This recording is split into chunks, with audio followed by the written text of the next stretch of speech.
केंद्र सरकारने आणलेल्या स्मार्ट प्रीपेड वीज मीटर योजनेला राज्यभरातून विविध संघटना आणि राजकीय पक्षांकडून विरोध दर्शवल्यानंतर आता सरकारनंच पुढे येत यावर स्पष्टीकरण दिलंय।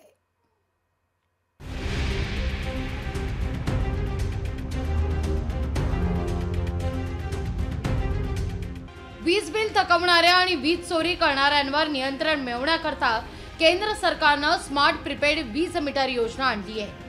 मात्र या योजनेला राज्यभरातून विविध संघटना आणि राजकीय पक्षांकडून विरोध होतोय। निवडणुकीपूर्वी सरकारने सामान्य ग्राहकांसाठी स्मार्ट प्रीपेड वीज मीटर लावणार नसल्याची घोषणा केली होती। तरीही महावितरणातर्फे आता नादुरुस्त मीटर बदलून तिथे स्मार्ट प्रीपेड मीटर बसवली जात आहे, तर नवी जोडणी स्मार्ट मीटरने दिली जात असल्याचं दृश्य आहे। महावितरण आणि राज्य सरकार दोन्ही मिलीभगत आहे। ही निवडणुकीच्या वेळेस फक्त मत लोकांचे जिंकण्याकरता त्यांनी घोषणा केली आणि आता फॉल्टी मीटर्स आहेत, आम्ही त्याला बदलवतो, त्या माध्यमाने आम्ही स्मार्ट मीटर लावतो। हे फक्त बुचकावणं आहे, त्यांचं कारण आहे फक्त दाखवण्याचं।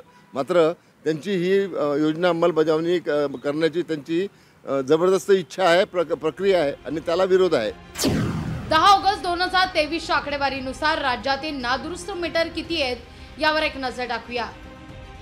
राज्यात 10,97,456 मीटर नादुरुस्त आहेत।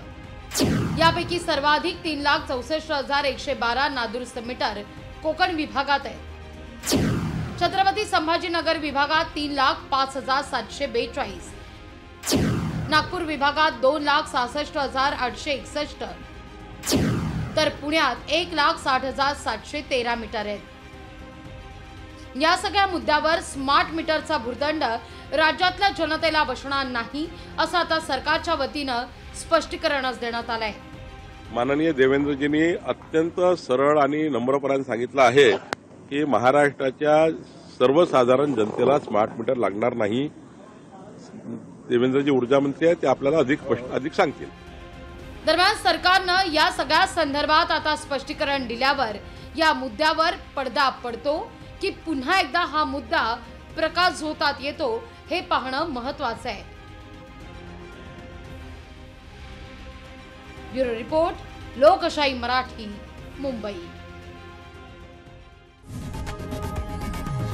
लोकशाही मराठी ऐका, पहा, जागरूक रहा।